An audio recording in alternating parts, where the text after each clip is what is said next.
L'actualité complète, juste et sans patience est sur MTV+. Bonsoir à tous, voici les grands titres de cette édition. Diplomatie économique aux États-Unis. En marge du sommet US-Afrique, le Premier ministre ivoirien Patrick Achi multiplie la rencontre avec les bailleurs de fonds. L'Union européenne renforce sa solidarité aux côtés de l'Ukraine. L'UE vient d'adopter de nouvelles sanctions contre la Russie. Et puis, au chapitre sport, veille d'armes au Qatar avant la finale de la Coupe du Monde 2022 entre la France et l'Argentine. Vous entendrez dans cette édition les analyses et les pronostics des supporters. Bienvenue à tous. Je vous le disais en titre, le chef de l'exécutif ivoirien, le Premier ministre Patrick Achi, multiplie les rencontres aux États-Unis en marge du sommet US-Afrique. Le Premier ministre Patrick Achi entend rencontrer le maximum de bailleurs de fonds pour les inviter à investir massivement dans son pays, la Côte d'Ivoire. On en sait plus dans ce reportage. Le chef du gouvernement poursuit ses rencontres. Mercredi, Patrick Achi était au MCC. Le programme qui soutient des projets du secteur éducation-formation se satisfait de l'état d'avancement des différentes étapes. Bien avant, représentant le chef de l'État, le Premier ministre a pris part à l'ouverture de l'US Africa Leaders Summit avec au centre des échanges la sécurité alimentaire. Nous sommes un géant en matière de production agricole, l'agriculture de rente, que ce soit le cacao, que ce soit la noix de cajou, que ce soit l'EVA, toutes ces productions que nous avons ont le même problème, le taux de transformation local pour pouvoir retenir la valeur ajoutée, créer des emplois et croître.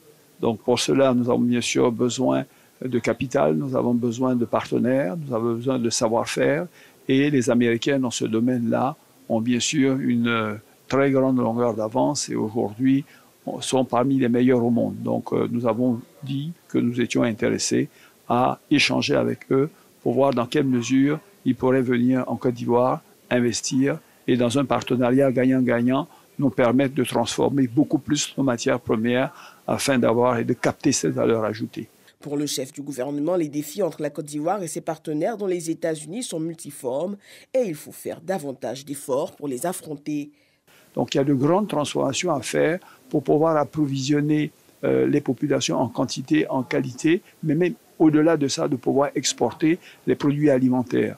Donc les défis que nous avons au niveau de la production pour pouvoir produire tout le long de l'année en quantité suffisante toutes les productions nécessaires, mais également les questions d'éviter les pertes post-récolte, donc les questions de stockage, les questions de transport, mais également les questions de distribution. Et la Côte d'Ivoire est résolument engagée à la transformation de ses productions locales les années à venir. Retour en Côte d'Ivoire pour parler d'employabilité de la jeunesse. La France se tient aux côtés de la République ivoirienne. Elle vient de débloquer une nouvelle enveloppe pour former un peu plus de 455 jeunes ivoiriens dans le domaine de l'agriculture. L'objectif affiché est bien sûr de parvenir à l'autonomisation. Ces jeunes, 455 au total, issus de la région du Bélier, ont été formés aux techniques culturales dans les filières manioc et maraîchage. Ils ont pris part au projet Archipelago, un programme financé par l'Union européenne à hauteur de 500 000 €, soit 328 millions de francs CFA. Et en fait, le projet consiste à les former et pendant la formation, on les aide à élaborer un projet de développement. C'est-à-dire que pour nous, l'idée, c'est qu'ils construisent leur business plan, leur plan d'affaires et qu'ils deviennent des agripreneurs. Ce projet accorde donc une attention particulière aux groupes vulnérables, notamment les migrants de retour, les jeunes sans emploi et les femmes. Après ce programme-là, on a su que nous sommes des jeunes entrepreneurs agricoles et aussi que nous pouvons changer nos manières de cultiver. Et grâce à ce programme, j'arrive aujourd'hui à produire et à commercialiser même sur le marché. Aujourd'hui, mon chiffre d'affaires tourne autour de 1 200 000 francs. L'ambassadeur de France en Côte d'Ivoire est convaincu que cette initiative est une réponse à la problématique de l'emploi en Côte d'Ivoire. La France est donc fière d'accompagner la Côte d'Ivoire sur ce projet. L'agriculture, c'est la grande richesse de la Côte d'Ivoire. L'agriculture, c'est une priorité. Et parce que c'est une priorité pour la Côte d'Ivoire, eh bien c'est une priorité pour la France en Côte d'Ivoire. C'est aussi une priorité pour l'Union européenne en Côte d'Ivoire. Ce qu'on vient de voir aujourd'hui, c'est la rencontre de 3 priorités de la Côte d'Ivoire. 1, la jeunesse. 2, la formation professionnelle et 3, l'agriculture. Jano Aoussou Kouadio, président du Sénat et parrain de la cérémonie, se félicite de la réussite du programme qui est aujourd'hui une référence à Ravia. Et aujourd'hui, le centre de formation agricole de Ravia attire des jeunes Ivoiriens de toutes les régions de Côte d'Ivoire. C'est devenu un centre de référence et un centre d'expérimentation de la belle coopération France-Côte d'Ivoire, mais aussi de l'Union européenne.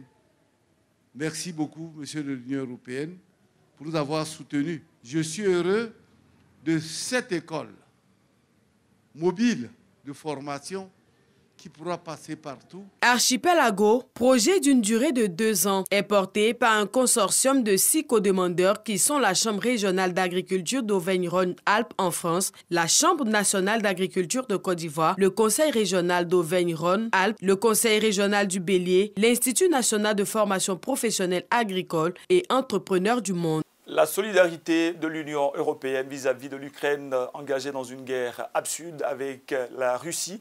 Cette solidarité reste intacte. À preuve, l'Union européenne vient de mobiliser la bagatelle de 18 milliards d'euros pour financer la reconstruction de l'Ukraine.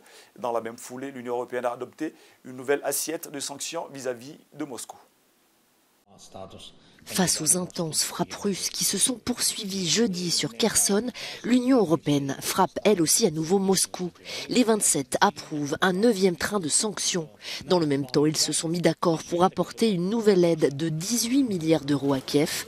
La présidence tchèque de l'Union européenne a réussi à convaincre les plus réticents. Je suis heureux que nous ayons réussi à maintenir une approche unifiée de notre soutien à l'Ukraine. Je suis heureux que nous ayons approuvé aujourd'hui l'assistance macro-financière à l'Ukraine et le dernier paquet de sanctions. Mais les 27 n'ont toujours pas réussi à trouver un consensus sur le plafonnement du prix du gaz.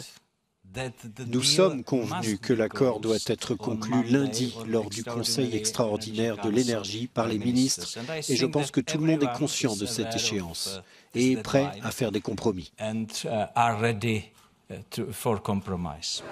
Les 27 ont demandé à la Commission de préparer d'ici à fin janvier des mesures pour soutenir la compétitivité des entreprises européennes menacées par la crise énergétique et la course aux subventions américaines.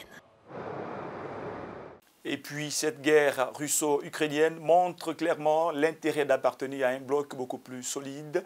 Le Kosovo l'a si bien compris qu'il vient de déposer officiellement sa candidature pour une adhésion à l'Union européenne. Le Kosovo a déposé ce jeudi sa demande d'adhésion à l'Union européenne. Le Kosovo, petit territoire d'1,8 million d'habitants, dont l'indépendance est toujours âprement contestée par la Serbie, est le dernier pays des Balkans occidentaux à demander officiellement sa candidature à l'UE. Mais le chemin risque d'être long et laborieux. Je répète que nous ne voulons pas de voie rapide, nous ne voulons pas de porte dérobée pour l'intégration à l'Union européenne, mais nous voulons la rejoindre le plus tôt possible. Je crois qu'avec notre dévouement et notre volonté, nous allons également faire changer d'avis les éventuels sceptiques. Alors que les tensions sont toujours très palpables avec Belgrade, la Serbie, qui considère toujours le Kosovo comme une partie de son territoire, ne cache pas son amertume. Je ne sais pas quels critères s'appliquent pour décider si un territoire est un État ou non. Si un seul, même le plus grand État membre de l'UE le pense, s'ils le pensent tous, ou si cela se base sur l'appartenance à l'ONU. Nous devrons nous battre aussi fort que possible pour protéger notre État et nos intérêts nationaux. La guerre en Ukraine a ravivé l'intérêt de l'Europe pour la stabilisation des Balkans, mais le Kosovo part avec un lourd handicap. 5 pays européens, dont l'Espagne, n'ont jamais reconnu l'indépendance de ce petit pays. Toujours dans l'actualité européenne, on aborde à présent un chapitre sombre dans cette édition. 10 personnes au moins ont trouvé la mort dans un incendie domestique. Ça s'est passé dans une banlieue près de Lyon. Le ministre de l'Intérieur, Gérald Darmanin, a promis de se rendre sur place pour apporter le réconfort de la République française. Un drame cette nuit dans la banlieue de Lyon en France. Un incendie dans un immeuble de Vaux-en-Velin a fait 10 morts, dont 5 enfants et 14 blessés. 4 d'entre eux sont en urgence absolue. Le feu s'est déclaré vers 3 heures du matin au rez-de-chaussée du bâtiment avant de se propager vers les étages. Un important dispositif de secours a été mobilisé pour éteindre l'incendie dont on ignore encore l'origine. Le sinistre a eu lieu dans le quartier du Mas du Taureau en plein renouvellement urbain. Le ministre français de l'Intérieur, Gérald Darmanin, est attendu sur place dans la matinée. Un mot de sport avant de refermer cette édition. Les demi-finales de la Coupe du Monde Qatar 2022 ont livré leur verdict. L'affiche définitive est connue. L'Argentine sera aux prises à la France dimanche prochain. Mais avant, les supporters donnent ici leurs analyses et pronostics. Jour de repos à Doha, alors que les demi-finales du mondial ont rendu leur verdict. Les supporters présents au Qatar attendent désormais avec impatience les finales prévues ce week-end. Les Marocains ont déjà digéré leur défaite face à la France et espèrent bien conclure en beauté leur incroyable épopée en décrochant une 3e place contre la Croatie ce samedi. Je suis tellement heureux que l'on ait déjà réussi à atteindre les demi-finales. On était à 2 doigts d'arriver en finale, l'arbitrage ne nous a pas aidés, les joueurs étaient fatigués et on n'a pas su résister à la France. Pas de chance pour le Maroc.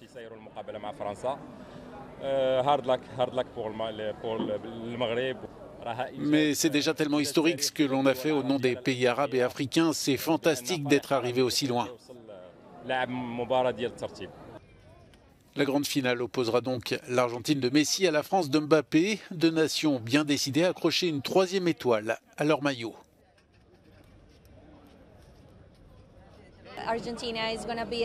L'Argentine sera l'heureuse élue. Au nom de tout le continent sud-américain, je suis sûr qu'elle va remporter la Coupe du Monde. Les supporters français ne l'entendent évidemment pas de cette oreille. Ah, on va gagner, c'est obligé, on a une super bonne équipe. Après, hier on a pêché un peu au milieu de terrain avec la non-sélection de Rabiot, mais je pense qu'en finale, ouais, on va faire un 3-1. France ou Argentine, c'est dimanche après-midi que l'on saura qui soulève le trophée tant convoité. L'aboutissement d'un rêve qui ne cesse de grandir depuis maintenant 3 semaines de compétition acharnée.